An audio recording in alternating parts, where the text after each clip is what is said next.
Good morning, everyone. My name is Robert Lenko, as Teresa mentioned. I'm a governor at Thurston Community College, and I'm vice chairman of Forum. So I'm standing in for Alison Coleman today, who is on holiday, and I'm sure we all hope she's having a very nice time. So welcome to the November Forum. Teresa has explained some of the meeting etiquette, same as normal. If you can keep your microphones muted and video off unless you want to speak. When you do want to speak, if you'd like to raise your electronic hand and then introduce yourself so that Teresa can put your name into the minutes. If I happen to miss your hand at any stage, then please just turn your microphone on and interrupt me. And I just want to thank Teresa very much for the help in preparing for this meeting to make sure that I had all the suitable paperwork. So the first thing to go through are the apologies for absence. We have a few. Obviously, Alison Coleman is not with us. We have Sharon Muldoon gives apologies. Julia Granger has another meeting. Stephen Dewing and Christina Lewis. So those will be recorded in the minutes. The next item are the minutes themselves from the last meeting. So I'm just going to go through them as Alison does, page by page. I'll shout out the page number. If you have any alterations or you have spotted any problems, just tell me if you would. So page 1, page 2, page 3, page 4, and page 5. Everybody happy with those? So I will sign those later in Alison's absence. So on we go now to the approval of the de-delegated budgets for 26-27. We have a vote for this one, a fairly niche vote, because there are only two of us, myself and Rowena Mackey, who will actually be voting. Alison Coleman, obviously being in the primary sector, but being away, we will ask her to vote when she gets back from holiday. So if I can ask, I think Mike Quinton is going to lead on this. Mike, so do you want to take this item on, please? Morning. Morning, Robert. Morning. Thank you. Morning, everybody. Mike Quinton, Senior Accountant, supporting schools and children's services. And alongside me this morning to support this paper, we have Emma Laughlin, who is the interim head of school improvement and the head of school organisational support. We have Rebecca Salmon, who is the head of specialist education services. And we've got Annika Wright, who's the Joint Suffolk Federation Secretary from the Teachers Union. So they can come in with any additional information they want to provide on the annexes, or they're more than willing to answer any questions that Schools Forum members may have on this paper. So as Teresa and Robert have already mentioned, this is the annual de-delegation approval vote that schools can vote on to see if they want to provide the services as set out in the paper. So in the annexes, we have the trade union cover, we have the local authority school improvement function statutory duties, and we also have the specialist education services. And as Robert said, this is voted on by phase, and it will only be the secondary phase voting today. Schools Forum reps could decide not to approve the continuation of these de-delegated budgets, but then schools would have to manage those from their own budget allocations. The local authority feels that by schools de-delegating this funding back to the local authority, it provides that economies of scales and it provides that robustness, and it provides a really good service that the local authority teams provide for those services that I've just mentioned. There are a couple of changes to the de-delegation for 26-27. So the first one that Forum members need to be aware of is that there will be the removal of the ethnic minorities and bilingual learners de-delegation budget. This service will not stop. The support will continue as it's funded through other budgets within children's services, but this does mean that £1.91 per pupil will return to school budget allocations for 26-27. There is one other change to the de-delegated request for next year, and that's for the trade union de-delegation to be increased by 25p per pupil, and that's highlighted in the annex. And again, Annika is here and can answer any questions on that. So just a couple more bits in the paper. So table 1, which we do each year, just demonstrates how much potentially the dedelegation will cost each school, just based on different pupil number scenarios. So it just gives a good indication of how much it will cost moving forwards. Table 2 just shows the current 25-26 budgets for the dedelegated services. So obviously the ethnic minorities and bilingual learners element will pass back into the school budgets. And as we know with these dedelegated services, they do tend to reduce due to falling roles that we've got in our schools at the moment and with academy conversions. So as we know, academies get an element of this funding in their GAG statements each year. So as I said, there's more detail in the annexes. So hopefully you've all had an opportunity to read through these to see what the proposals are and what the services are that are provided to schools. And I think we're ready to vote on these services unless anybody has got any questions or points to raise, or if any of the team have anything they just want to add on the annexes. Does anybody have anything they would like to add, or any of the team, as Mike said? First of all, thanks very much, Mike, for all that and all the preparation. The information on the pack is very complete. Anybody? Are we ready to vote? In that case, it's myself and Rowena.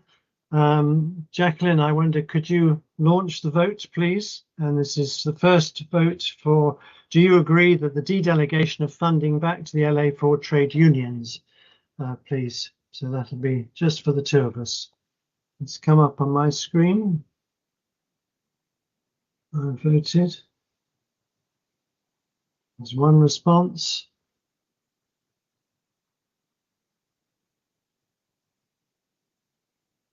Is Rowena with us, Teresa?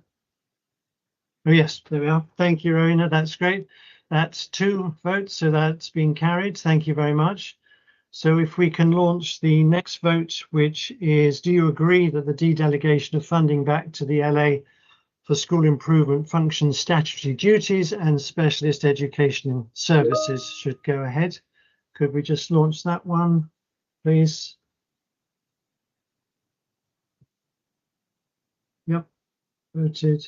Yep, we've got 2 votes for yes for that, so that's been carried, Mike. All right, thank you very much, everybody. Excellent, thank so you. That's paper B. So if we go on to the school blocks funding formula update, that's just for information. So I think this is Mike as well. It is, yeah. Thank you, Robert. So yeah, this is an information paper. It's an update of sorts because there wasn't too much to update when I wrote this paper a couple of weeks back. So this is, as I said, it's an update. So Suffolk follows the national funding formula, and we have done for the past 8.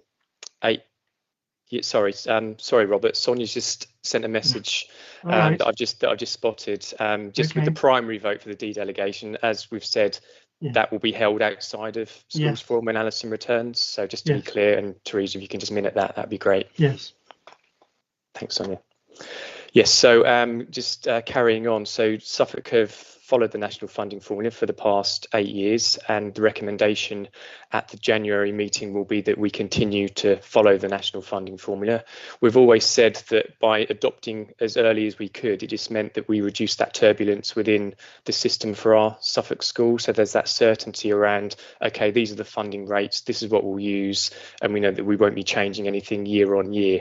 And we know that other local authorities have sort of struggled with that on their journey to get to the national funding formula. So as you can see in the paper, there's currently 130 out of the 151 local authorities now that actually mirror the national funding formula. When we say mirror, the DfE have a threshold of -2.5% plus 2.5%. So there can be some sort of variations on some of those factors.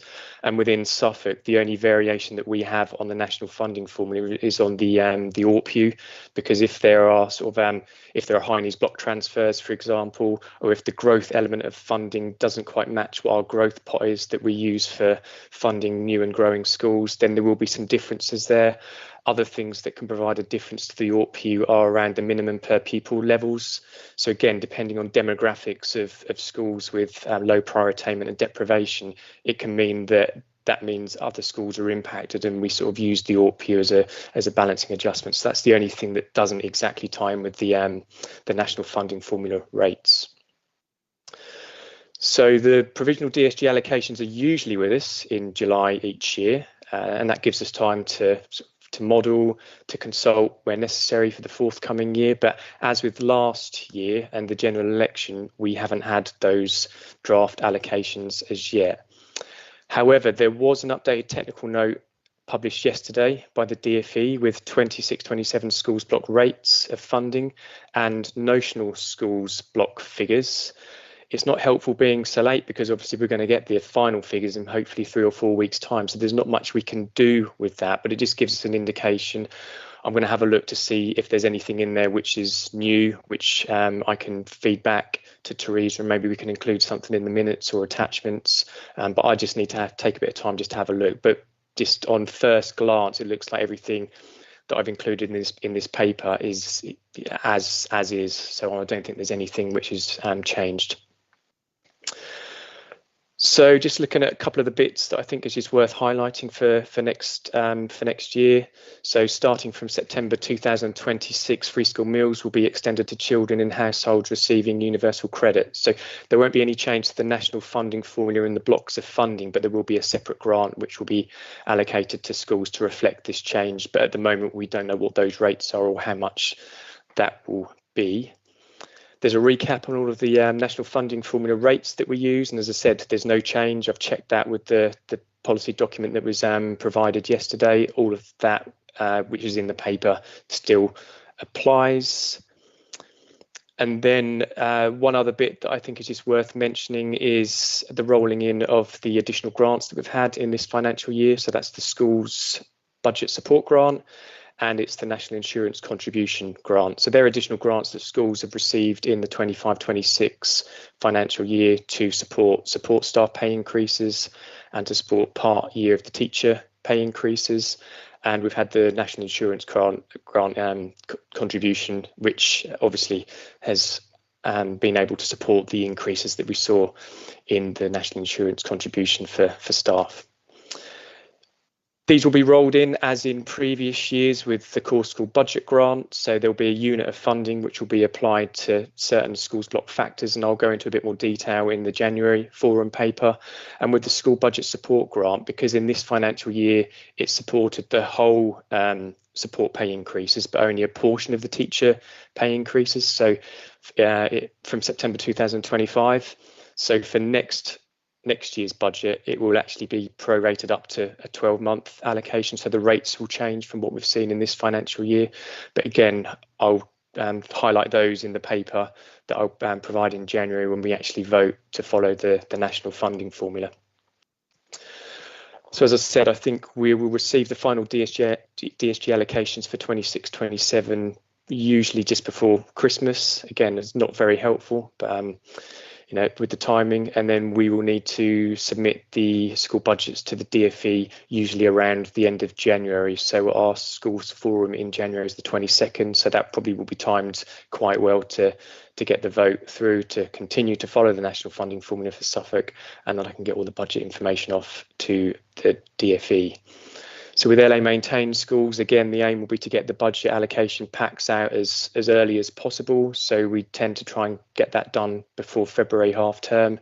And then academies, you'll see your budget allocations, I think, usually by the end of February. So not too much of a delay compared to our LA maintained schools. And I think that's everything. So happy to take any questions from forum members. Thank you very much, Mike. Thank you for all of that. Has anybody got any questions? I haven't got everybody on my screen, so just cut in if you'd like to ask Mike a question, would you? Anybody? Are we happy with that? Sounds like it, Mike. I think you've sorted that one out. And as you said, there'll be more in January, won't there, with that? Yeah. Right. Okay. In that case, let's move on to the next paper, which is paper D, which is the high needs funding. And hello, Gemma. I know you're going to lead on this. Thank you very much. Fire away. Thank you very much. Good morning, everybody. I think most of you now know me, but I will introduce myself. My name's Gemma Morgan, and I'm the head of SEND Funding and Provider Services. Now I bring quite a short paper to you this morning, which is quite unusual for the high needs block. But what this paper is you'll remember that we back in 2019, I think it was, obviously we started looking at how we manage the high needs block, and in 2021, November 2021, we came to School Forum and asked for a 0.5% contribution to support the deficit management. And what my paper outlines today is the fact that we're coming back again. We come back on an annual basis to ask for it to be agreed again. So there is a voting decision with this paper. But I just wanted to go over some of the stuff that we're doing within the service. So the 0.45% will equate to approximately £2.9 million. Now, when you look at our overall deficit, that doesn't feel like that's a lot of money. But actually, if you look at what that's been cumulatively over the years that Schools Forum have agreed it equates to £14.4 million. So from a supportive point of view, it has been really helpful with managing our deficit. And as I've said, before, the children with SEND are all of our responsibilities, and we need to do whatever we can to support their education and the paying for the education that they require. The paper also includes some intervention that we have put in place. So we are obviously we've got the Centre Capital Programme, which looks at delivering more places within the local offer. This is something that both the local authority and the DfE have invested in to ensure that we have less reliance on the most expensive independent placements, and we are seeing more and more growth within the local offer. We've also got some change to our specialist education service, so they're doing more early intervention to try and stop the not stop but maybe support more the requests for EHCPs, and also looking at how we can support our mainstream schools to better meet the needs of those children with SEND. And those needs are changing. They're changing year on year, and obviously we know that there have been situations that have caused those demands and needs to change quite rapidly over the last few years. We also have our Delivering Better Value programme, which was the £1 million that the Department for Education gave the local authority to deliver a programme around interventions within schools. So again, that is a huge piece of work. It comes to an end the end of this calendar year, but it is a kind of a train the trainer type model. So we've given schools the tools to be able to deliver that provision and move forward with it into future years. And then the fourth mitigation is the contribution from Schools Forum. So I would just like to say that we are ever so grateful of your support from the high needs block position. We are working on a updated deficit management plan. I'm working with my colleague Chris Lee on presenting that to our senior leaders next month, and I'll bring it back to this group in January. So my paper in January will be very much about how we're managing the deficit management plan, and how we're looking at forecasting what that's going to look like moving forward. Alongside that, we are also updating the SEND sufficiency plan, so there'll be some recommendations from that will come. I'll obviously update Schools Forum on that, probably not in the January meeting, but the one following that, we need to get that published and the recommendations finalised and probably taken to Cabinet for approval. So all of this work is going on in the background to continue supporting our management of our deficit. And the other thing that I will just say, Robert, and I've mentioned this every time I speak here, is that we still are awaiting the white paper. We're expecting that in spring 26, and when that comes, we're preparing for it as much as we can at the moment, with making sure our data's up to date, that our data sources are accurate, doing some scenario planning. We're ready to respond to the white paper. There has been lots of speculation about what it will cover, and hopefully we'll be able to move forward with that as soon as it is published, and hopefully it will be early spring.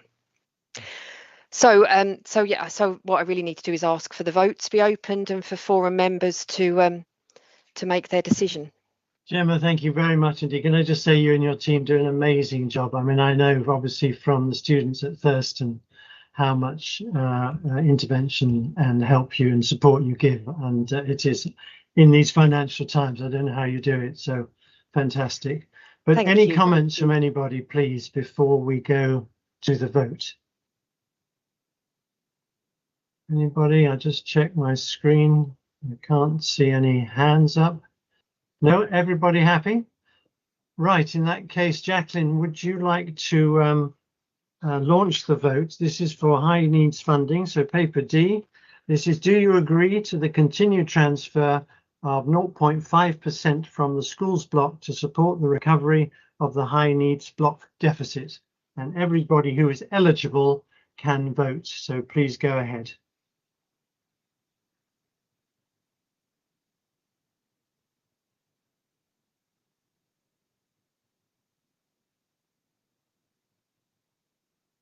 Right, I have got 12 yes votes. Oh no, hang on, and another one on the chat panel, 13, 14. Any more? I think we're there. I've got 14 yes votes, Teresa, so that is agreed. All right, Gemma? Lovely, that's fantastic. Thank you very, very much. Thank you. Thank you very much indeed for that. That's paper D.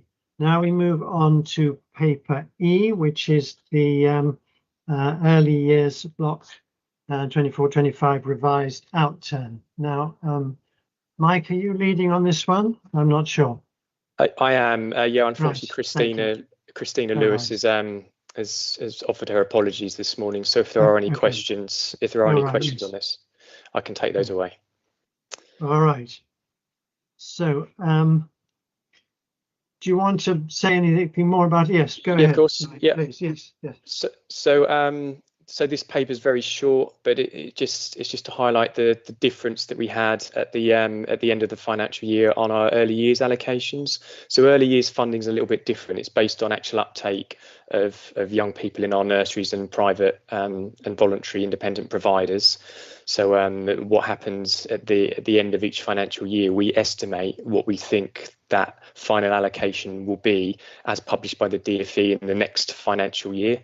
So we always make an adjustment at year end. So based on the information that we had at the end of 24-25, we thought that we would be getting a clawback from the DfE. So our actual allocation would reduce. So we put a provision in place, if you like, to reflect that in the next financial year. When the published figures, the revised published figures were shared with us in July, actually, based on the census information that the DfE had, the allocation actually had increased by £28,000. So what we did at year end, we thought we'd get £191,000 clawback, but in the end, we actually got £28,000 more funding for our early years provision. So what this means is that we've got an additional £220,000 from our sort of early years reserve, if you like, that we can pass on to providers. So Christina knows about this. She's agreed to it, and she's looking to provide this additional funding in the way that she's done it previously. And I think she's looking to use spring term 25 census information to then pass this £220,000 over to our early years providers. So although it's not a massive amount of funding, hopefully it will be welcomed by our early years providers. I know it continues to be very difficult, and I know Amanda, I think, is on the call. I saw a vote earlier. So yeah, hopefully Forum will agree to this, and we can get that £220,000 out, and it will just help support our early years providers within Suffolk. Thank you very much, Mike. And again, has anybody got any questions or comments for Mike? Just checking through. I can't see any hands. Anybody? No? Everybody happy with that? In which case, Jacqueline, I wonder if you could launch a vote for this. And again, anybody eligible? This is vote 4. Do you agree to the difference between the final allocations and year-end estimated in brackets additional funding is appropriately passed on to providers?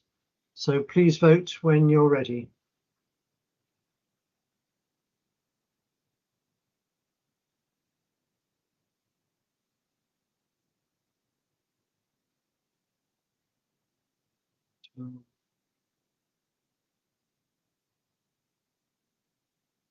Got 12 yes votes, Teresa.